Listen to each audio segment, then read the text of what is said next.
When people feel uncomfortable with their lack of progress, they often reach for a specific word. They say they feel stuck. Stuck in their job, stuck in their routine, stuck in a relationship, stuck in a city, stuck in a version of themselves that no longer fits. The word feels honest. It implies that external forces are holding them in place. But most of the time, what feels like being stuck is something far more subtle and far more uncomfortable to admit. Most of the time, you are not stuck. You are avoiding. That distinction matters because being stuck implies powerlessness. Avoidance implies agency that you are choosing not to exercise. Avoidance is not dramatic. It does not look like rebellion or collapse. It looks like overthinking. It looks like researching endlessly. It looks like preparing, planning, and analyzing without committing. It looks like telling yourself that you just need a little more clarity before you act. It feels responsible. It feels intelligent. But underneath it is a simple truth. You are delaying exposure to discomfort. From a psychological perspective, avoidance is a protection strategy. The nervous system is designed to prioritize safety over expansion. Uncertainty activates the same threat circuitry as physical danger. When you consider changing direction, speaking honestly, taking a risk, or initiating something new, your body does not experience that as neutral. It experiences it as unpredictable, and unpredictable often equals unsafe. Because your brain is wired for survival, not fulfillment, it steers you toward the familiar. Even if the familiar is draining, its predictable dissatisfaction feels safer than unpredictable growth. So you convince yourself that you are stuck, because stuck feels less threatening than afraid. The truth is that in many situations, you know exactly what will move you forward. You know the conversation you need to have. You know the boundary that needs to be expressed. You know the opportunity you keep postponing.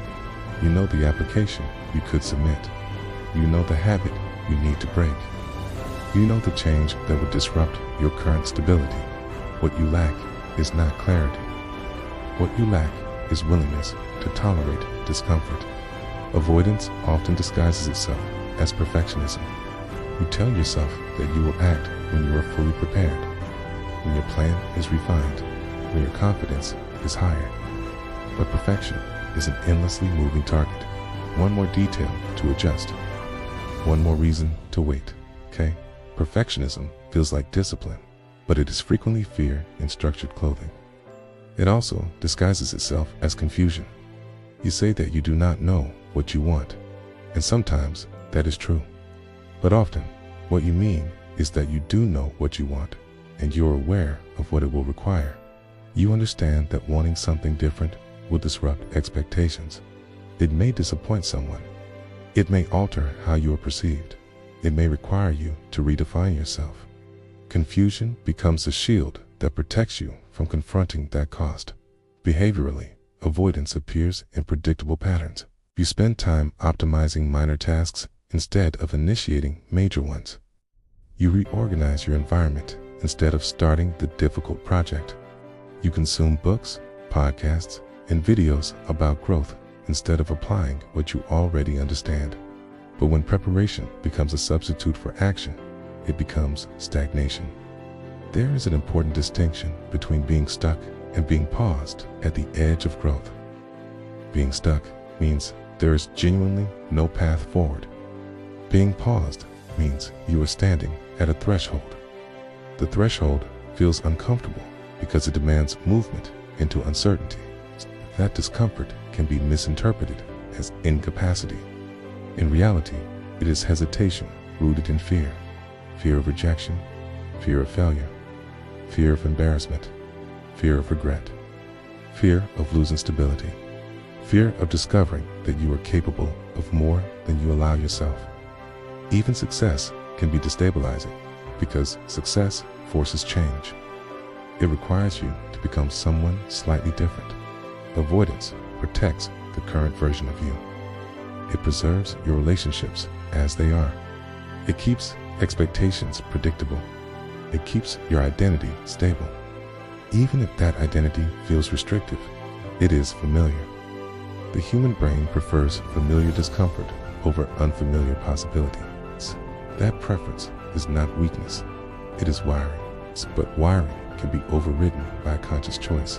When you repeatedly avoid what you know you need to confront, you erode trust in yourself. Each postponed conversation, each delayed decision, each avoided risk sends a subtle message to your nervous system. I cannot handle this. Over time, that message solidifies into belief. You begin to experience yourself as less capable, less decisive, less powerful than you truly are. Movement rebuilds trust, not dramatic, reckless leaps, not impulsive overhauls, small, deliberate actions taken despite discomfort. Sending the email, scheduling the conversation, taking the first step toward change. Every small act of courage updates your internal narrative. It teaches your brain that uncertainty is survivable, okay? That discomfort is tolerable, okay? You do not need total certainty before acting. Certainty is rarely available in advance. It emerges through iteration. You do not need to eliminate fear. Fear is not the enemy. It is information. It signals that something matters. The goal is not to silence fear, but to act alongside it. Many people wait until dissatisfaction becomes unbearable before they move. They wait for crisis, for burnout. But growth does not require collapse. It requires honesty, honest acknowledgement of what you are avoiding, honest assessment of what that avoidance is costing you, honest recognition that staying still is also a decision. The narrative of being stuck can feel comforting because it removes responsibility. If you are stuck, then there's nothing you can do. But if you are avoiding, then there's a choice available. That choice may not be easy. It may disrupt comfort. It may challenge identity, but it exists. Ask yourself directly, what specific action am I postponing because it makes me uncomfortable? Not what annoys you, not what is inconvenient, what genuinely scares you because it would change something real. Is it asking for what you deserve? Is it leaving what no longer fits? Is it starting what you keep fantasizing about? Is it admitting that you have outgrown your current environment? Avoidance feels stable in the short term.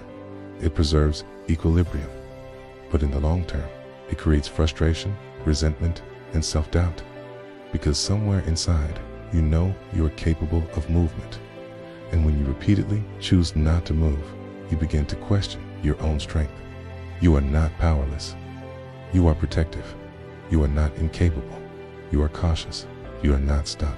You are hesitating at the edge of something that demands courage. And courage is not a personality trait. It is a practice. Momentum builds from action, not contemplation. Clarity builds from engagement, not rumination. Confidence builds from evidence, not theory. The evidence you need comes from movement. Maybe you are not trapped. Maybe you are standing at the doorway of a decision you do not want to make. Maybe the clarity you seek exists on the other side of the action you are postponing. Maybe the life you describe as distant is simply waiting for you to tolerate a few moments of discomfort. There is another layer to avoidance that most people never recognize. Avoidance does not just protect you from failure, it also protects you from discovering your actual capacity. Because if you take the step and it works, your identity must expand. You can no longer call yourself unsure. You can no longer describe yourself as someone waiting. You would have to acknowledge that you are capable of more than you allowed. And growth changes relationships. It changes expectations.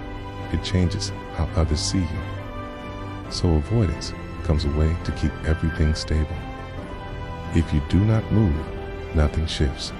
If nothing shifts, no one reacts. If no one reacts, you remain familiar. Familiar feels safe, okay, but safe can quietly become suffocating. You might tell yourself that you are waiting for confidence, but confidence is built from evidence. Evidence comes from action. Every time you act despite fear, you gather proof that you can handle uncertainty. That proof becomes internal strength. But when you wait for confidence before acting, you trap yourself in a loop. No action means no evidence. No evidence means no confidence. No confidence means continued waiting. Avoidance also feeds identity narratives. If you see yourself as someone who is unlucky, overlooked, misunderstood, or underutilized, avoidance protects that story. Taking action risks disproving it. And disproving a long-held narrative can feel destabilizing. It forces you to reevaluate who you are. It demands responsibility for what happens next. But here is the truth. Remaining in avoidance does not preserve your peace. It slowly erodes it. Because every avoided decision lingers in the background of your awareness. Every postponed conversation occupies mental space. Every unrealized idea becomes a quiet source of frustration. The energy required to maintain avoidance is often greater than the energy required to move. Ask yourself what staying still is costing you. Not financially, internally. Is it costing you self-trust? Is it costing you momentum? Is it costing you belief in your own capability? Is it costing you the version of yourself that could exist if you allow growth instead of postponing it? You do not need to transform overnight, but you do need to interrupt the pattern. One action, one step, one honest move in the direction you have been avoiding. That is how identity shifts. Not through dramatic reinvention, but through repeated evidence that you can move when fear is present. You are not stuck. You are avoiding. And avoidance can be interrupted. The moment you choose to act, even in a small way, you shift the narrative. You prove to yourself that fear does not have to dictate direction. Maybe the discomfort you feel is not a sign to retreat. Maybe it is a signal that you are close to growth. Maybe it is time to stop telling yourself you are stuck. Maybe it is time to shift the story.